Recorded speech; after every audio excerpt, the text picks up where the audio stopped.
agradecemos al panel y dejamos abierto para preguntas, aportes y debate. No sé quién tiene el micrófono.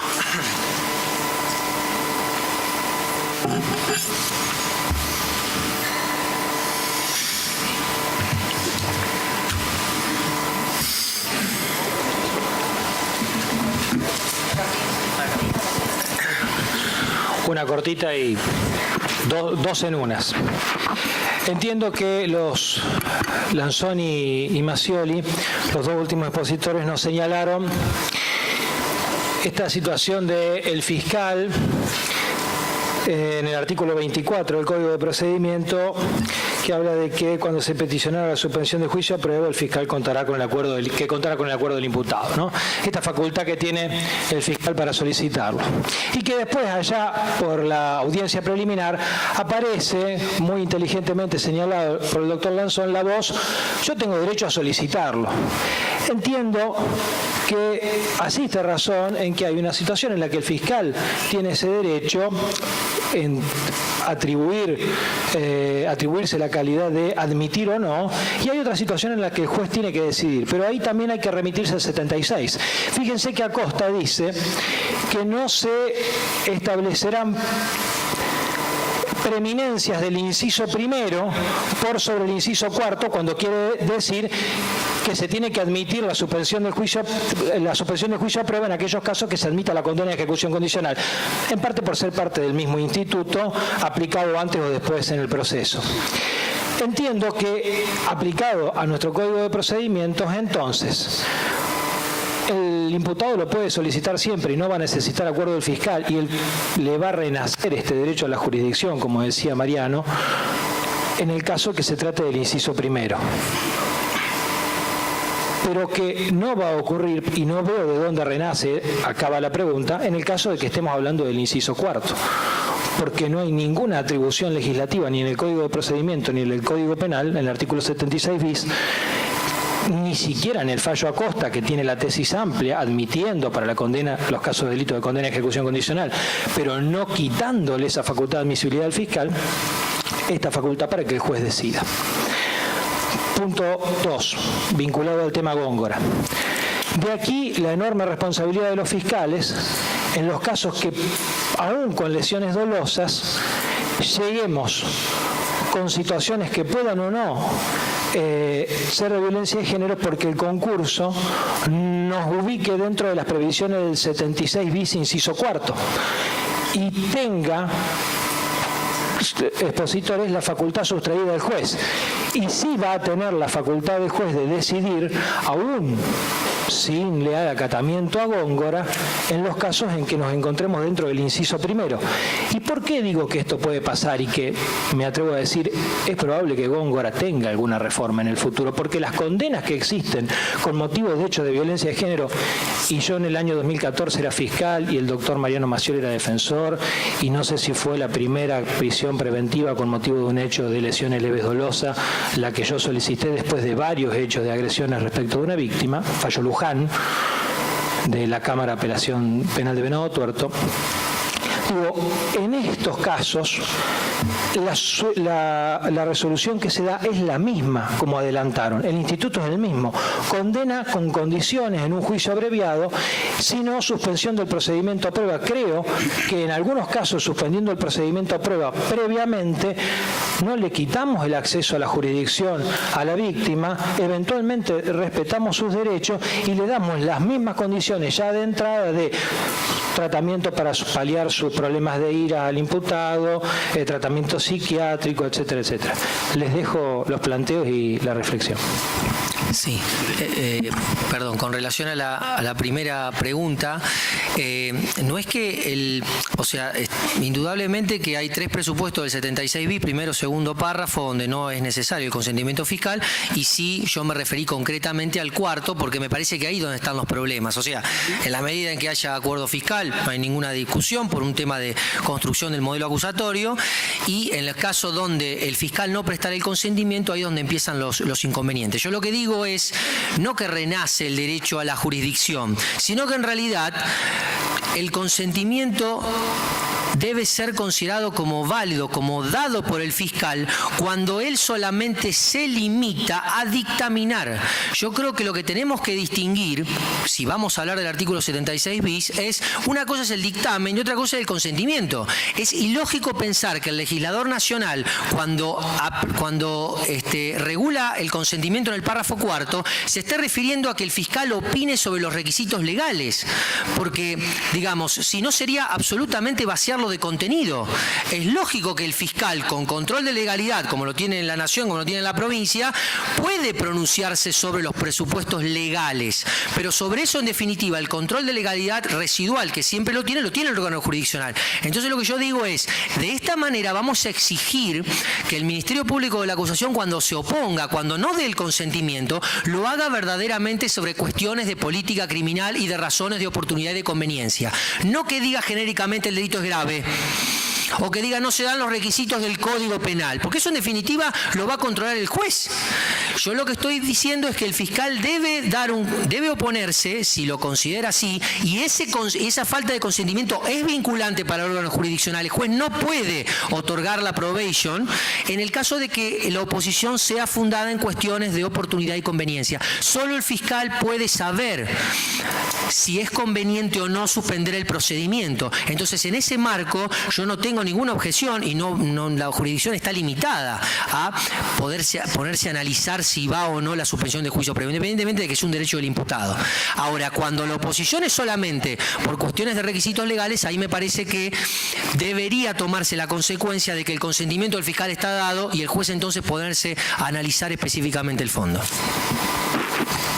Claudio. Bueno, a ver. Acá. Voy a hablar yo, ya que lo tengo en la mano, me lo acaban de dar. Bueno. Voy a usar la autoridad que me auto-otorgué.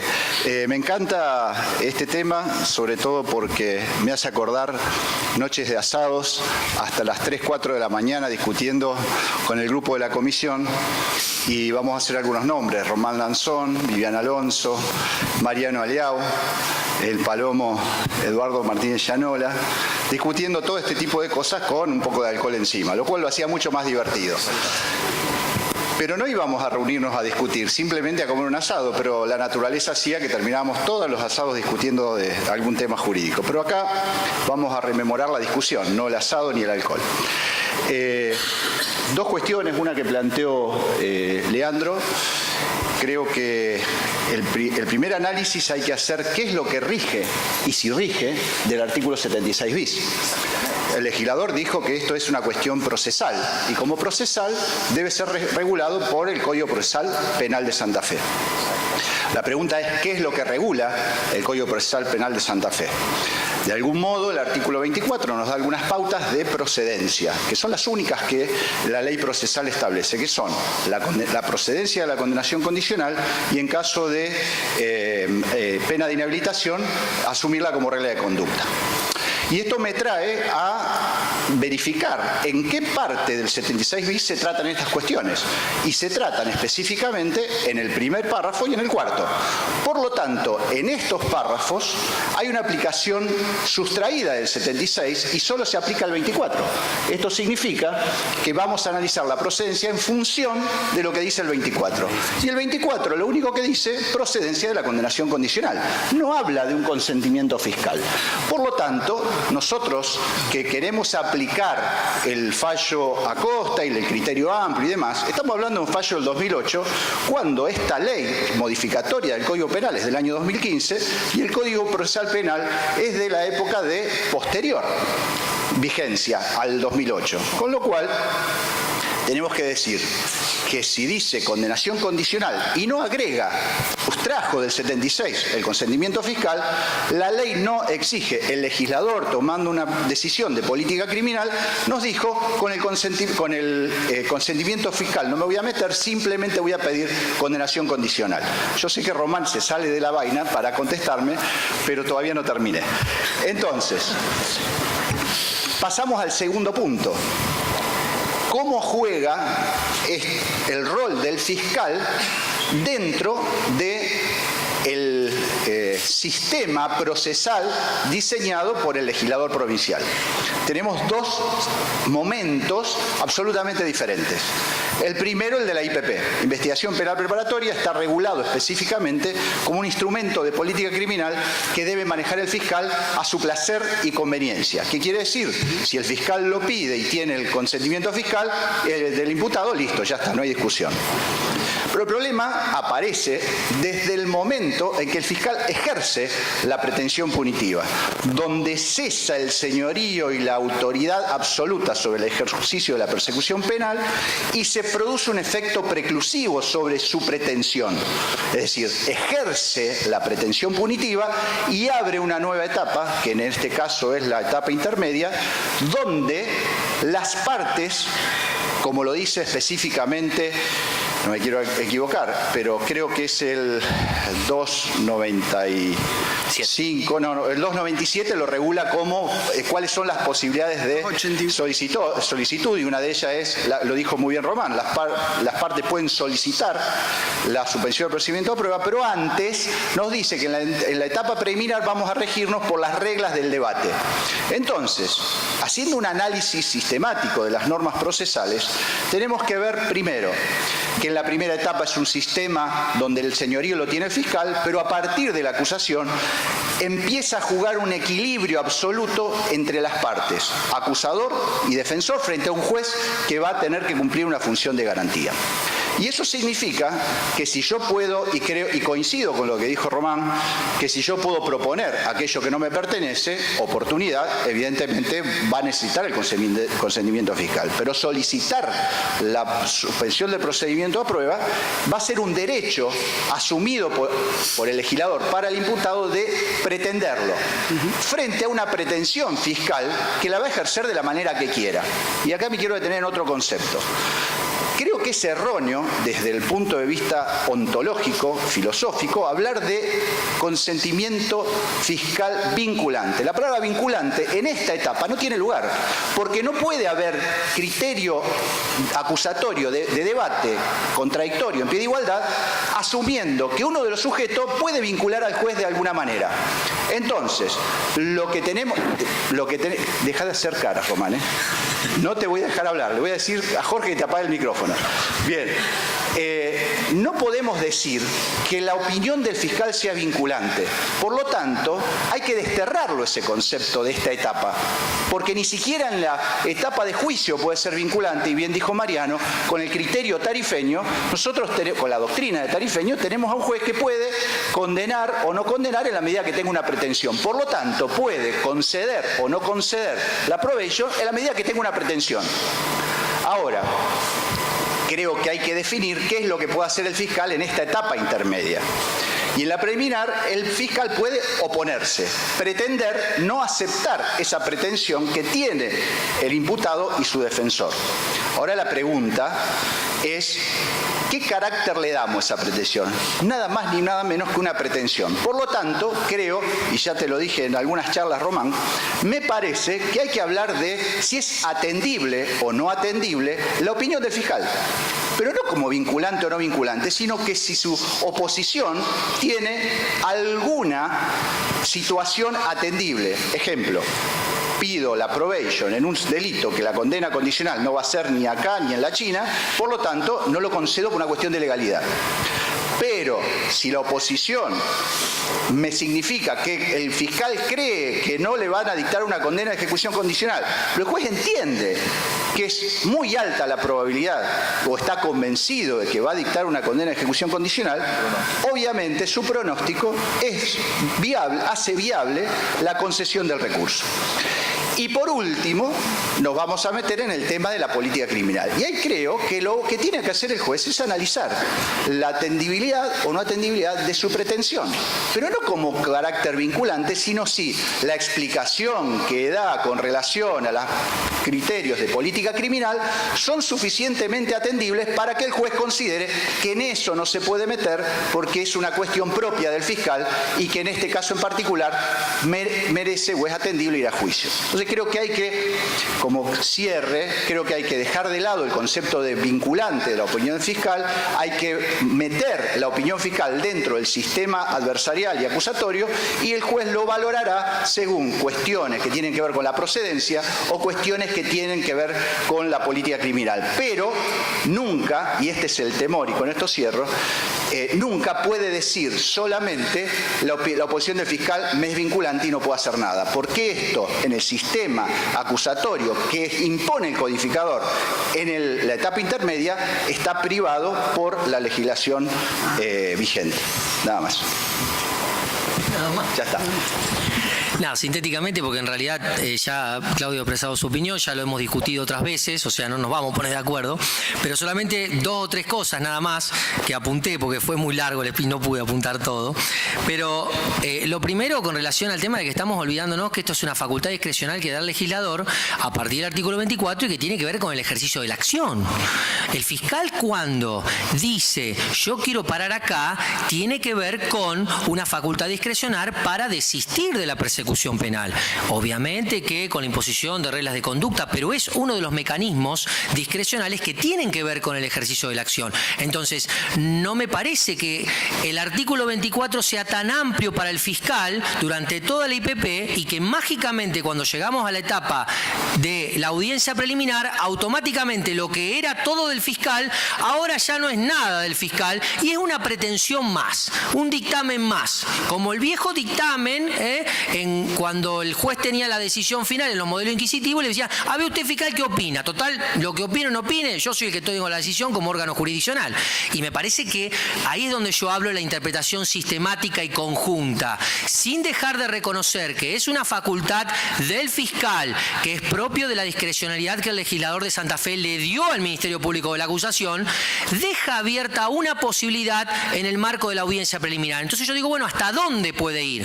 Solamente puede ir hasta que el fiscal le diga, yo acá tengo razones de oportunidad para perseguirlo y para seguir. ¿Cómo el juez se va a poner a analizar esa cuestión? ¿Qué elementos tiene el juez para decirle, no, fiscal, usted la verdad que eventualmente va a haber una pena de cumplimiento de ejecución condicional? ¿Qué elementos tiene el órgano jurisdiccional? Voy a contar solamente un caso concreto. Supóngase que hay 4 imputados, y el fiscal, uno de ellos únicamente tiene la posibilidad de solicitar la probation en función de los requisitos legales. Y el fiscal se opone invocando que necesita, al momento de la construcción del caso y de la manera en que preparó la acusación, que ese imputado vaya a juicio. Son razones de oportunidad y conveniencia. ¿Cómo el juez se va a poner a analizar y decirle, no, mire, la verdad vamos a ver los requisitos legales y si se dan, como en abstracto puede ser que procede la condena de ejecución condicional, voy a hacer oídos sordos a ese dictamen? Insisto con esto, es cierto que en la audiencia preliminar, coincido con Claudio, hay una apertura que no hay durante el resto o los momentos previos del marco de la IPP, pero me parece que todavía estamos hablando de casos de discrecionalidad fiscal sobre la base del ejercicio de la acción. Después, si no lo queremos llamar vinculante, llamémoslo como quieran, pero a mí no me caben dudas que si al momento de el final del juicio el fiscal decide retirar la acusación, el órgano jurisdiccional no tiene potestad para dictar la condena. No quieren llamarlo vinculante, llámenlo como quieran, pero no hay acusación. Y acá pasa lo mismo. Si el fiscal obviamente dice yo me quiero bajar, pues el órgano jurisdiccional no puede más que decir listo, ¿qué voy a hacer? ¿Obligarlo a que vaya a juicio? Ahora, cuando el fiscal se opone, insisto, porque está dentro de sus cuestiones discrecionales que tienen que ver con oportunidad y conveniencia, el juez no puede obligarlo al fiscal a que siga. Seguimos hablando de hasta dónde se puede meter el juez en el ejercicio de la acción. Entonces yo digo, control de legalidad, sí, obviamente. Control de que lo que está opinando el fiscal esté basado en cuestiones de política criminal, fundado en las cuestiones que obviamente parecen en el caso concreto, por supuesto. No puede invocar únicamente el delito grave. Ahora, ¿qué deberá decir el fiscal si se opone, como el caso que planteaba Claudio, en casos de condena y ejecución condicional? Bueno, tendrá que traer algunas pautas. Un criterio podría ser, bueno, ¿cuáles son las pautas que establece el artículo 26? Y yo considero que sobre la base de esto como fiscal no será procedente, no voy a pedir una condena y ejecución condicional. ¿Y qué va a hacer el juez? tiene elementos para decir, o a su caso su opinión es superior a la del fiscal para decirle no, la verdad puedo suspender igual el procedimiento porque esto sería procedente la condena de ejecución condicional llegado el caso del juicio. A mí me parece que hay una limitación que no se puede superar en ese caso. Distinto era como planteaba si el fiscal se limita a hablar de los requisitos legales, porque ahí sí, coincido con Claudio, esto es un dictamen fiscal. En definitiva, no le está diciendo nada nuevo al juez. Los requisitos legales el juez ya los conoce. Y sí, puede cambiar la cuestión, pero sigo manteniendo, digamos, la posición que había planteado antes. Sí, puedo. Sí. Sin querer ser reiterativo sobre el tema, con el alcance de consentimiento ya en consulta la Casación Nacional, que iba por la tesis restrictiva, de todas maneras en el punto segundo del fallo, había dicho que la opinión del fiscal era revisable por los jueces. Aún con la tesis restrictiva se tenía ese posicionamiento. Pero a mí me parecería, no puedo decir, distinguir lo que es el dictamen de lo que es el consentimiento del fiscal. Ahora creo que durante esa primacía, porque lo que está actividad, él tiene que decidir, no investigo más, con esto me detengo, si el imputado está de acuerdo, lo terminamos acá. Ahora, una vez que acusó, ya no se está discutiendo la facultad del fiscal, que eso es prioritario y eso hace lo que quiere, sino que se está discutiendo si hay motivos suficientes o hay razones para que el imputado, frente a su consentimiento de imputado, que es el único que renuncia, porque el juicio es garantía, de aceptar todas estas consecuencias, lo vamos a hacer ir lo mismo a juicio. Y esto tiene que ver con el hecho de que el juicio no es una pena. Aunque ya desde la doctrina italiana se ha dicho, hay artículo escrito el proceso como pena. Y eso tiene que ver también con limitaciones políticos criminales que tienen que ver que si quieren llevar a alguien a juicio vinculado a la necesidad de aplicarle una pena, la política criminal no es discrecional, porque hay una constitución que marca los lineamientos. Y nosotros tenemos un concepto de pena que es de prevención especial positiva. Entonces, ¿cómo me juzgás vos con una política criminal si lo que quieren hacer es llevar a juicio porque por la naturaleza del delito, la exposición del imputado va a servir para inhibir a otros? Yo creo que en Penal 1 explicamos que eso era prevención especial negativa y lo denostábamos porque decíamos que era muy arcaico, que no tenía razón de ser y que era inconstitucional. Entonces, aun cuando se ejerza una política criminal, la fundamentación y las razones explicadas, para mí pueden ser escuchadas y pueden ser analizadas por el juez, porque ya no se está metiendo con la pretensión fiscal. El fiscal está ejerciendo su pretensión mediante la oposición. El juez lo que no está analizando es la razonabilidad y los fundamentos de esa oposición para ver si en este caso particular es necesario que esta persona, y el término lo usamos siempre, vamos a ver cuál es el alcance, se lo someta a juicio. Porque el que va a un juicio, y más a un juicio oral, y más a un juicio por jurado como vamos a tener y todo, también se sufre el juicio como parte de ese procedimiento de sometimiento al accionar de la Administración de Justicia. ¿Es necesario o no que alguien analice la razonabilidad? Porque acá no estamos frente a un fiscal que dice no lo hago y lo permitimos. Ahí está la discrecionalidad. Yo diciendo con ustedes, Tarifeño no es una opinión vinculante, Tarifeño es una opinión limitante. Tarifeño no lo obliga al juez a condenar, eso es la vinculación. Tarifeño lo que hace es le prohíbe condenar porque no hay ejercicio de la acción. Y son dos cosas distintas. Entonces, la razón de ser no es el vincular, es para que el otro haga lo que yo quiera. La razón de ser del tarifeño es para no darle la posibilidad de que haga lo que él quiere. Acá, el fiscal está ejerciendo la acción mediante la oposición y está ejerciéndola en una etapa intermedia donde tiene una investigación agotada, donde tiene todos sus elementos reunidos y donde el tribunal le va a escuchar. ¿Y usted por qué quiere? Si él se somete, porque eso es voluntario por eso. El imputado se somete, cumple las mismas reglas de conducta, paga el mínimo de la multa, entrega los elementos decomisables, dentro de lo razonable ofrece indemnizar. Cuando nació la probation, la primer charla que se hizo, me invitaron a mí, yo dije, esto no lo va a querer nadie, era un tarado, no me quiero para esto, para que me hagan eso a mi defendido, que lo lleven a juicio. Sí es lo mismo. Entonces, si el fiscal frente a esa actitud del imputado insiste en querer ejercer la acción penal, no está en juego su potestad, porque la está ejerciendo, está en juego su razonabilidad.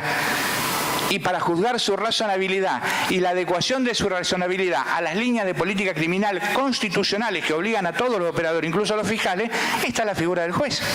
Ahora, esto yo creo que se complica mucho más con otra cosa que vos dijiste, que es que ahora va a ser convocada necesariamente, también viene a la audiencia a la víctima. Entonces el tema es, ¿a qué viene la víctima? ¿Para qué viene la víctima y cuándo habla la víctima? Porque ¿a quién se dirige la víctima en una audiencia, aunque sea con el consentimiento fiscal? Viene la víctima. Bueno, ¿cuándo se la escucha y a quién se dirige? ¿Se dirige al fiscal para que él cambie su posición si ya tiene el consentimiento previamente dado? ¿O se dirige al tribunal y le da pie al tribunal como para que cambie los argumentos que vierte la víctima? ¿A quién van dirigidos? ¿Cómo pueden ser utilizados? Eso realmente creo que va a ser un tema de mucho debate y de mucha crisis. Porque a un juego que con 2 tenía problemas le estamos agregando un tercero. Y si lo llevamos a la audiencia, para algo es. Mi primera gran pregunta es, si viene la audiencia, viene la víctima, ¿en qué orden habla? ¿Por qué? Porque si vengo a una audiencia donde yo sé que vienen con consentimiento durante la IPP de fiscal y defensa, si la hago hablar al final, simplemente para decirle, bueno, nada, ya hablaste, ya está, pero nadie la va a escuchar. La tengo que hacer hablar al principio para ver si el fiscal cambia su posición. O si no, tengo que concluir en que la política criminal no la tienen los fiscales, sino que la tiene la víctima. Sí, bueno, con respecto, voy a empezar por lo último, dos segundos. Yo con el tema de la víctima, para mí obviamente que es una opinión, pero no va a ser determinante para resolver. Obviamente que hay que ver específicamente, digamos, de qué delito estamos hablando, porque en definitiva, por ejemplo, en el marco de lo que charlábamos en la segunda parte del panel, en contexto de género, creo que la opinión de la víctima es fundamental. ¿Por qué? Porque básicamente va a tener la oposición, no solamente la defensa, sino muchas veces del propio fiscal. Entonces, ¿hasta dónde podemos hacer jugar eso para que el órgano jurisdiccional pueda, aún así, resolver la cuestión? Pero yo insisto con lo que planteaba antes, Raúl, con respecto al tema del fiscal. Yo no estoy tan de acuerdo con que lo mismo que le planteaba Claudio, con el hecho de que el fiscal en estos casos, por más que no lo llamemos consentimiento, digamos, de carácter vinculante, ejerza una pretensión más. El fiscal cuando acusa, individualiza la pena. Si dice que por un determinado caso, que en abstracto tiene una pena que sería procedente la condena a ejecución condicional, pero va a acusar por un delito de 4 años y lo fundamenta debidamente, ¿qué elementos tiene el órgano jurisdiccional para decirle, mire, ¿sabe qué? El pedido concreto de usted de pena, que investigó todo y que va a acusar por este delito, yo en realidad veo que en abstracto sería procedente la condena de ejecución condicional y suspendo el procedimiento a prueba. ¿Qué haríamos en un caso como ese? Porque en definitiva, insisto, pensamos que en los casos de oposición fiscal son únicamente porque al fiscal se le ocurre. Y la realidad es que si el fiscal considera, y nuevamente insisto con el tema, son razones de oportunidad y conveniencia, pero también tiene que ver con un requisito legal, porque acá estamos hablando de si es procedente la condena de ejecución condicional. Bueno, el fiscal yo lo analizó y dijo, para mí van 4 años y lo fundamenta. Lo fundamenta las pautas del artículo 26. Bien fundado, razonable. El órgano jurisdiccional igualmente está habilitado para decir, no, yo veo que como en abstracto va la probation, puedo suspender igual el procedimiento a prueba. Eso es lo que yo pongo específicamente en crisis. Sí. Los doctores Baclini. Sí. Chepapel. Muy rápido le paso el micrófono al doctor Baclini. Va a contestar eso, ¿no? Va a contestar eso. Sí. No. Me terminó gustando mucho más lo de Román ahora en las devoluciones que al comienzo. En definitiva, me parece que creo que el núcleo acá de discusión es este último tema, ¿no? Pero creo que, digamos, el punto, y discrepo fervientemente con Raúl y Claudio, digamos, me parece que hay que ubicarnos, digamos, ¿cuál es el marco teórico de esto? Estamos hablando del ejercicio de la acción penal y digamos, todos los que más o menos en Santa Fe hemos visto y lo que significaron los procesos de reforma, ha habido mucha ingeniería institucional, mucha gestión, mucho recurso puesto atrás de poder llevar a cabo un modelo en donde se pueda ejercer con discrecionalidad el ejercicio de la acción. Quiero decir, cuando estamos hablando de probation no estamos hablando solamente de un instituto jurídico, estamos hablando de un montón de recursos, de gente que trabaja atrás buscando lugares para tramitar las reglas de conducta, generando convenios con cooperativas escolares para que nos den lugares para mandar a los tipos a hacer provecho y millones de otras cosas más. Tiene que ver con el ejercicio de una porción de la política criminal del Estado que obviamente es entregada a los ministerios públicos. Y esto en los procesos de reforma se ha visto en un montón de lugares. Y me subo a la cita de Alfredo, 400, 500 probation versus 80. Muchachos, defensores, hay más probation, no se preocupen. No se gasten tanto en argumentar en términos de derechos, que hay muchas más probation. Recuerdo un artículo que escribimos con Tomás y Nicolás bastante tiempo atrás, en donde anotábamos algunos términos que llevaban en el sistema viejo la tramitación de las probation. Recuerdo que eran algo así como 500 y pico de días para promedio para resoluciones de probation que hacían lugar a la probation y 400 y pico de días, algo así era, no me acuerdo, por un artículo que lo tenía que haber traído, para resoluciones que denegaban la probation. O sea, este era el nivel de discusión que teníamos cuando discutíamos si la jurisdicción tenía que decidir esto, si esto era un derecho, etcétera. A mí la verdad que, de nuevo, escuchar este tema así, que sigamos diciendo, por eso digo, me gustó más el final de Román. Yo lo que creo que hay que decir lisa y llanamente que no hay ningún derecho al no juicio. El artículo 18 de la Constitución dice, a todo aquel que quiera un juicio, que quiera pena, juicio. Ahora, el que no quiere pena, no juicio. No hay derecho a un no juicio. Yo como imputado tengo derecho a que, si el Estado quiere aplicarme una pena, haga un juicio por jurado. Se terminó. ¿Cómo yo voy a andar alegando de esto? El Vitale ya cuando sacó el librito ese, muchos cuestionaron esta idea pensando el modelo de la acción desde los procesos reformados y demás. ¿No? El derecho a la prueba, yo creo que se llama así el libro de Vitale. Bueno, a ver, el derecho a un juicio. La Constitución lo que quiere, lo que organiza es un modelo en donde los diputados tienen derecho a un juicio.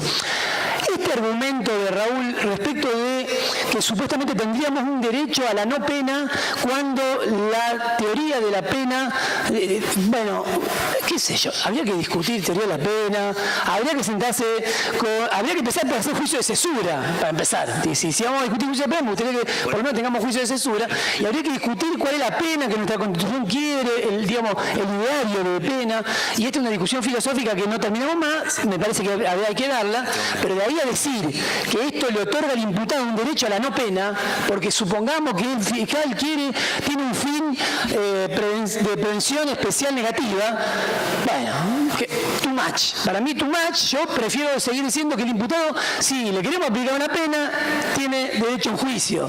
Y no hay ningún derecho a la probation. No hay derecho a la probation. Es un ejercicio de la acción penal del fiscal, y obviamente que como ejercicio de la acción penal, y yo, de nuevo, me parece que sobre este punto, tranquilícense que los fiscales en general ejercen la acción razonablemente. Tranquilicémonos que los fiscales no van a pedir cualquier cosa o a negarse de cualquier cosa. Y si lo hacen, obviamente que hay controles para eso. Y está bien que sea así.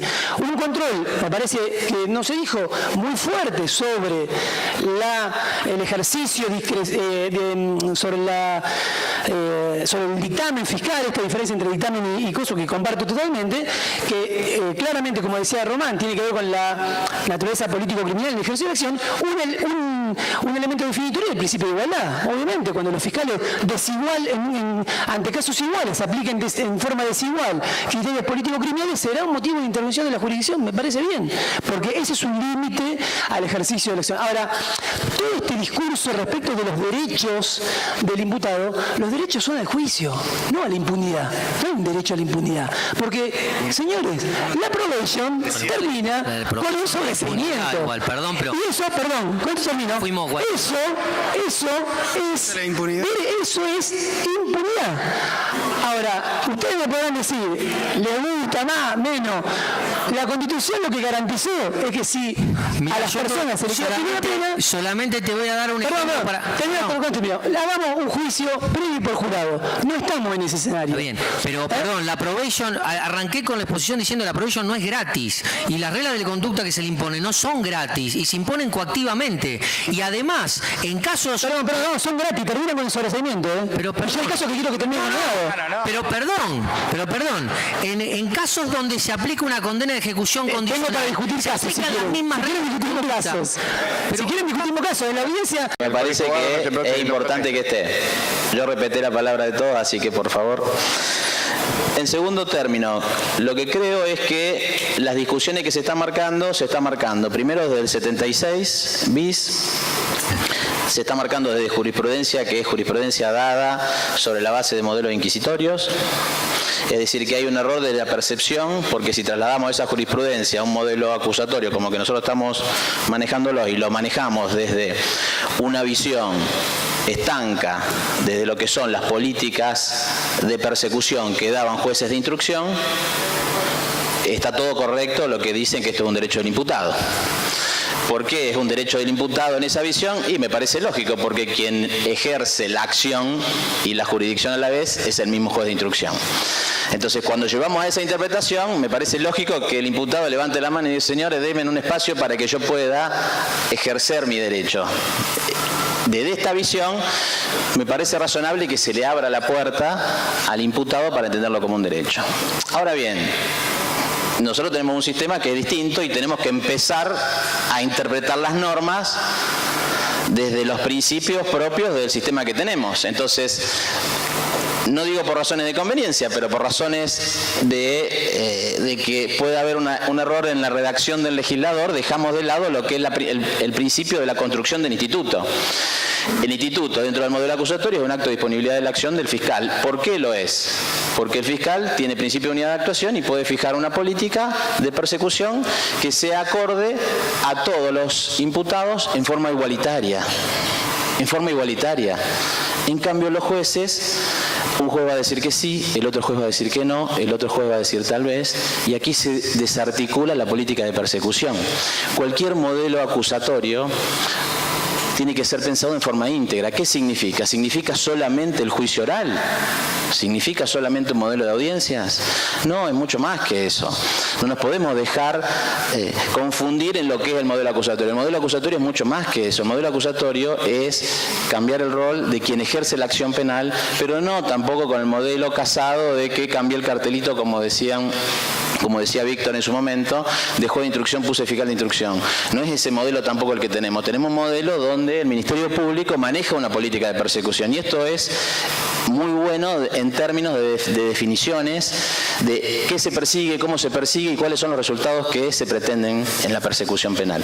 Esto es la esencia de por qué es un acto de disponibilidad de la acción del fiscal, porque el fiscal lo ejerce en una forma que tiene que ser coherente en principio de unidad.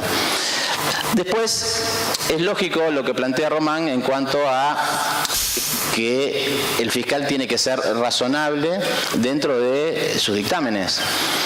No puede el fiscal estar ejerciendo este principio de unidad diciendo cualquier cosa o quebrando este principio de unidad y quebrando las instrucciones que vienen dadas para articular el principio de igualdad. No me quiero extender mucho porque el tema da para varias aristas, pero esencialmente creo que hay 3 puntos para virar esto. Disponibilidad de la acción penal es disponibilidad de la acción penal. Siempre es disponibilidad de la acción penal. No es que en este pedacito me parece que sí y en este pedacito del proceso me parece que no. Eso me parece que nunca un instituto puede ser interpretado parcialmente. Si entendemos que es disponibilidad de la acción penal, señores, esto es disponibilidad de la acción penal. Si entendemos que es derecho del imputado, no vengamos a decir que en el momento de la etapa intermedia es un derecho del imputado y al principio una disponibilidad de la acción del fiscal, porque esto rompe la política de persecución del fiscal y rompe también la articulación de que todos los casos van a llegar al momento donde la Fiscalía no quiere que lleguen para este tipo de definiciones. Lo segundo, la interpretación de las normas desde lo que es el acusatorio, me parece esencial. Y lo tercero también es que esto es una política de persecución que maneja un órgano como es el Ministerio Público. El doctor Ibaldi quería... Cortito. Yo analizaría, y digamos hay varias ideas que me condicionan en muchas afirmaciones, apoyándome en el análisis global que hace Jorge y también Luis, teníamos los jueces de instrucción, nos quejábamos los jueces de instrucción. Cada juez de instrucción fijaba su política de persecución penal. Los jueces de instrucción eran súper inquisitivos, eran un desastre, los resultados eran malísimos. Hemos puesto un sistema mucho más caro ahora, desde cierto punto de vista, más barato desde otro punto de vista, en donde el fiscal, como dice Jorge, está a cargo de la política de persecución penal.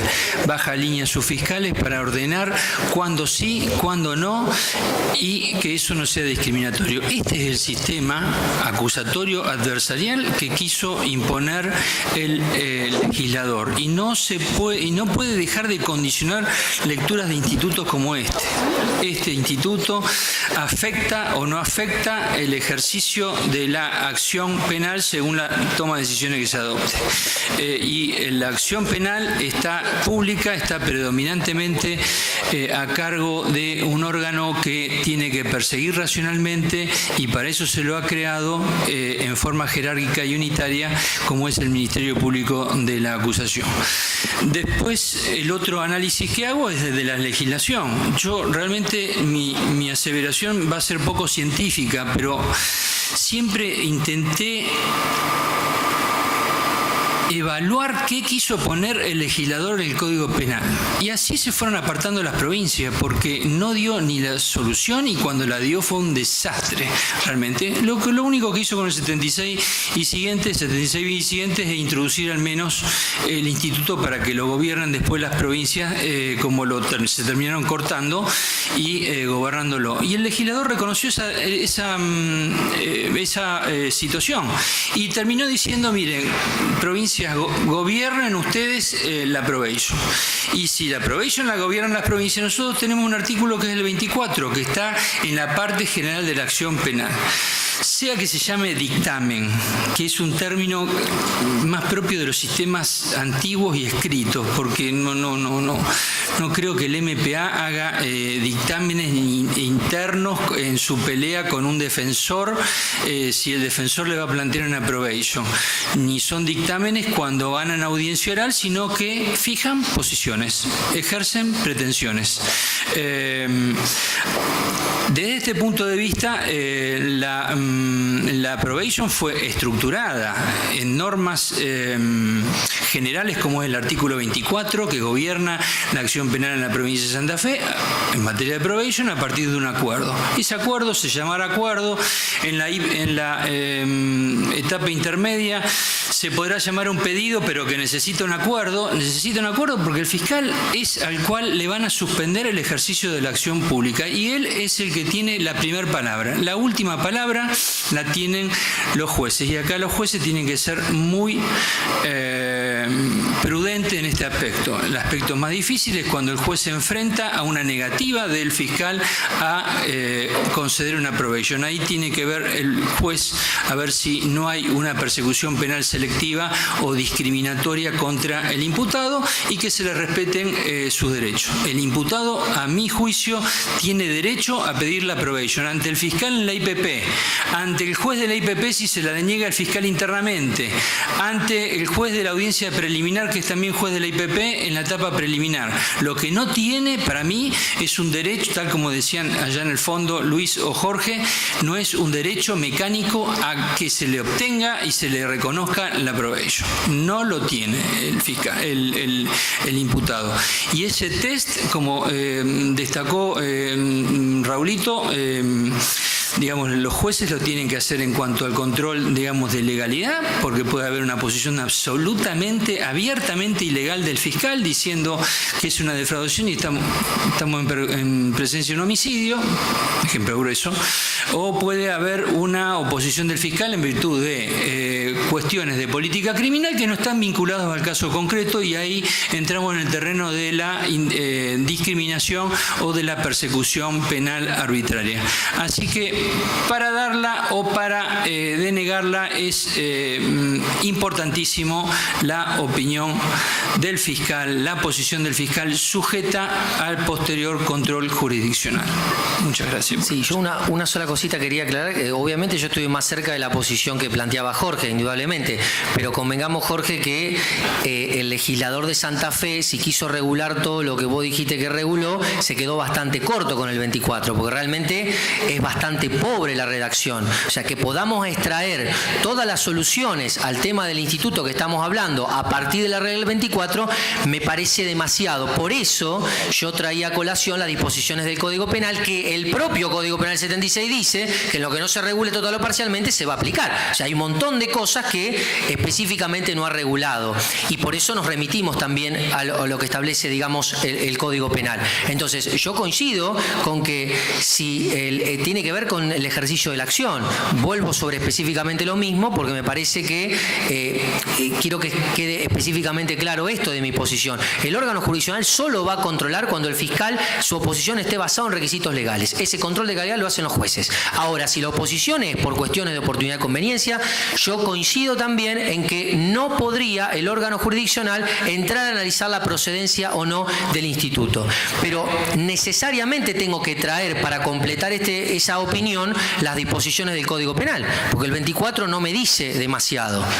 E insisto, y por ahí estoy un poco en desacuerdo únicamente con el tema de la interpretación que planteaba Alfredo, porque es cierto que lo que el legislador quiso poner es importante, pero lamentablemente hay que ver lo que puso, y lo que puso es poco. Entonces hay que ver cómo compatibilizamos estas normas. Digamos, hay una vieja metáfora ya de Radbruch que él decía, la ley, una vez que se sanciona, se despega de la voluntad del legislador, entra a navegar como un barco y hay que ver lo que la ley dice. Y busquemos la ratio legis en función de lo que dice la ley. Y la ley de Santa Fe, lamentablemente, el artículo 24 dice poco. Ahí es donde me parece que tenemos que tratar de buscar una interpretación sistemática y conjunta. Y es a donde yo más o menos apuntaba, sin dejar de descuidar de que tiene que ver con, en definitiva, una atribución del fiscal. Doctor, una sola reflexión sistemática por algo que habían dicho de que parecía que esto era contraproducente para el movimiento de reforma. Yo no comparto lo que vos decís, Luis, me parece que es todo lo contrario. Creo que este Congreso se llama Profundizando la Reforma Procesal Penal en Santa Fe. Por lo tanto, este Congreso está convocado para este tipo de debate, y lo más lindo de todo es que no pensemos iguales fiscales y defensores, pero todos pensemos con la buena fe de tratar de aportar y fundar nuestras ideas en fundamentos normativos, no en caprichos, en posiciones razonables que pueden ser debatidas, controvertidas, y respecto de los cuales desde el panel, casi obrando como jueces, incluso pueden emitir opiniones que de alguna manera las contienen. No creo que esto sea contraproducente, creo que es la razón de ser de esta convocatoria. Me encanta que otros opinen distinto. Tengo el oído abierto y trato de escuchar todas las posiciones, y creo que lo mejor de todo es esto, porque siempre va a tener que haber un Congreso de Derecho Procesal Penal, pero lo bueno es que vayan cambiando los temas o se vayan profundizando los debates. Eso es lo que justifica esta reunión, no lo que la descalifica. Lo quiero decir porque no me gustó lo que dijo Luis. Jorge.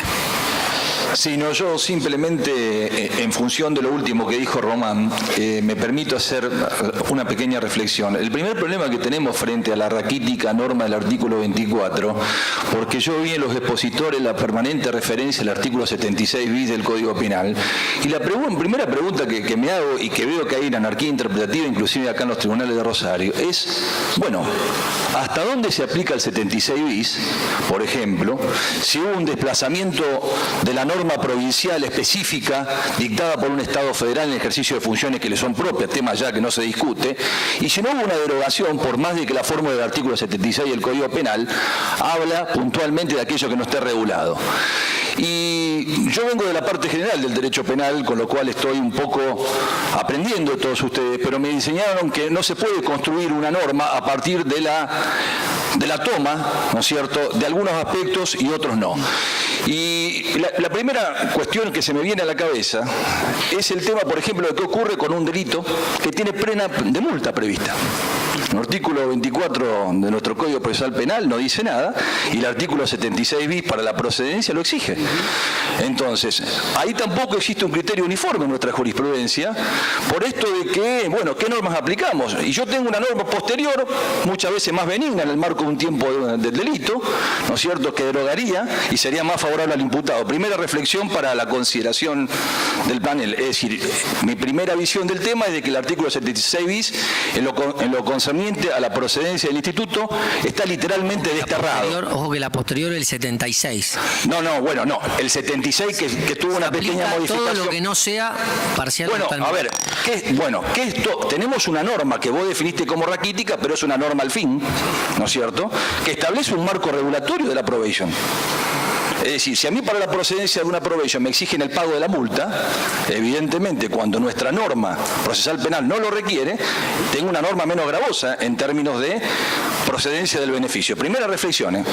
La segunda reflexión, y adhiriendo un poco y sintiendo con Jorge en el aspecto de la cuestión con Jorge Bacrini me estoy refiriendo, me parece a mí que independientemente del monopolio de la acción penal que le corresponde al Ministerio Público de la acusación, cuestión que acá creo que nadie discute y por supuesto está previsto normativamente, estimo que una vez que la cuestión llega a la etapa de debate, y por eso Claudio utilizó muy bien la expresión preclusión, el espíritu del sistema acusatorio puro que nosotros tenemos es puntualmente parificar las posiciones de las partes. ¿Y por qué el juez, como bien dijo Alfredo, no puede ser un control de ausencia de arbitrariedad, de carencia de fundamentación, como lo hace cualquier juez que es llamado a resolver en un tema de partes con pretensiones encontradas, como es el espíritu del proceso, sino para qué está el juez? A mí realmente me da mucho miedo, y lo tiro para el debate, no estoy afirmando, el poder omnímodo del fiscal y la arbitrariedad por la arbitrariedad misma porque tengo el monopolio de la acción penal, y digo que no porque digo que no. Me parece que el juez acá debe poner un pequeño límite. Y lo último, y pido disculpas por extenderme, es que considero que la política criminal, señores, no la digita solamente el fiscal. La política criminal es el conjunto. El primero que la fija es el legislador. El fiscal, por supuesto, la ejerce efectivamente, pero también los señores jueces forman parte del diseño de la política criminal del Estado. Entonces a mí me parece que no puede solayarse esta cuestión y por eso reivindico el poder de los jueces en cuanto al control de la ausencia de arbitrariedad o de ausencia de motivación frente a una oposición de un fiscal durante la etapa de plenario. Simplemente, y una última cuestión de color, acá tampoco hay ningún abogado en el panel y sin embargo nosotros no nos quejamos. ¿Cómo? Somos todos abogados. Bueno, abogado litigante de ejercicio libre, doctor. Bien. A eso me refería. Yo no coincido que los jueces fijen la política criminal, solamente arranco por el final. No coincido que los jueces fijen la política criminal. Me parece que claramente está en cabeza del Ministerio Público de la Acusación en Santa Fe y del fiscal en el ámbito nacional. Pero además, más allá de esto, me parece que lo que yo estoy advirtiendo, básicamente de lo que son abogados que ejercen la profesión liberalmente, es un descrédito o una preocupación reiterada respecto de la manera operativa con que funcionan o que lo llevan adelante, digamos, el instituto, los fiscales. Entonces, ahí me parece que la problemática principal tiene que ver con lo que planteaba Víctor y es específicamente la patología en el ejercicio específicamente de su función. O sea, si nosotros estamos en desacuerdo porque los fiscales están actuando arbitrariamente, bueno, exijamos, ya sea mecanismo de control interno o externo, que los fiscales no actúen arbitrariamente. Pero no forcemos el sistema porque tenemos desde la faz operativa funcionarios que quizás actúen con un marco de arbitrariedad como lo estaban planteando. La discrecionalidad está implícita en la decisión del legislador, como bien lo planteabas vos, Jorge. O sea, el legislador fijó la política criminal y le dio discrecionalidad al Ministerio Público de la Acusación para determinadas cuestiones. Y eso es en definitiva lo que estamos diciendo. ¿Hasta dónde puede llegar? Si tienen que ver con cuestiones de política criminal, lo reitero una vez más, nada tiene que hacer el órgano jurisdiccional sobre esa cuestión. Entonces me parece que lamentablemente tendremos que soportar esa decisión. Y si no nos gustan cómo lo están llevando adelante los fiscales en la práctica, pues revisemos las prácticas de actuación de los fiscales, pero no forcemos interpretaciones sobre el texto normativo. Doctor, perdón. Una última cosita. Yo sobre lo que dijo Román, yo le tenía más miedo realmente a los jueces de instrucción que a los fiscales actuales. Cuando el juez de instrucción era el que tenía el dominio, yo fui 15 años juez de instrucción, era el que tenía el dominio de todo, ahí no había tutía y el control que llegaba era tardío a través de una cámara de apelaciones. Ahora hay riesgos, siempre hay riesgo cuando se le da a un órgano muchos poderes como lo tienen los fiscales, naturalmente la división de roles, pero hay muchos controles y son muy transparentes y muy autonomizados porque no hay actitud corporativa entre los jueces y los fiscales. Cada uno se pone en la camiseta y me parece ejercen la función profesionalmente. Doctor Oliva. Sí, me dijo el doctor Pusinelli que tengo la última participación, así que tengo la última palabra. Lo que yo voy a decir es la verdad. Y punto. En el panel, y creo que también hay que estar sentados arriba, ¿no? Sí. En el panel se utilizó de una manera un tanto fluctuante la expresión derecho y la expresión criterio de oportunidad o digamos, herramienta relacionada con el ejercicio de la acción, al punto que se ha prácticamente otorgado esa doble naturaleza jurídica al instituto, sectorizándolo según a qué parte de la norma corresponda. Repito, como tengo la última palabra y tengo razón, el instituto debe tener una sola naturaleza jurídica. Y esa naturaleza jurídica va a ser la que tiene que proyectar soluciones coherentes respecto del todo. Respeto a la opinión de los que consideran que es un criterio de oportunidad, la respeto. Respeto y comparto la opinión de quienes dicen que es un derecho del imputado. Y si tomamos partido por una de ellas, y particularmente hablo desde mi óptica, si considero que es un derecho del imputado y me pongo en el lugar del imputado, si yo reclamo, peticiono, solicito un derecho mío, no quiero que me lo resuelva mi contraparte. Si el dictamen es vinculante, el martillo lo está bajando mi contraparte. Después también, respecto a opiniones que escuché por detrás, no pasa, y también del panel, no pasa por considerar que la Fiscalía, el Ministerio de la Acusación, esté ejerciendo mal sus funciones o que sean temibles, pero sí que en la etapa intermedia se debe abrir un espacio de debate frente a los jueces con un nivel de discusión diferente al de la etapa previa.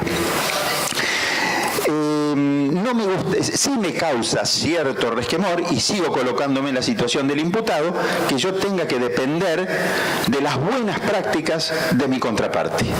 Prefiero que un juez evalúe mis peticiones y resuelva en consecuencia. Pero todo parte desde asumir que se trata de un derecho y no que se trata de un sistema de ejercicio de la acción. No comparto con Jorge, a pesar de que tenemos cosas en común como el color de piel, no comparto que defina la cuestión de si es un derecho o deja de serlo el que se vincule con el ejercicio de la acción impulsada por los jueces. Yo puedo tener derechos, en el derecho privado tengo derechos y confronto con otra parte y aparecerán los jueces para resolver los conflictos. Cerramos. Dispongo que cerremos la discusión y yo tengo razón. Bueno, le agradecemos a los panelistas.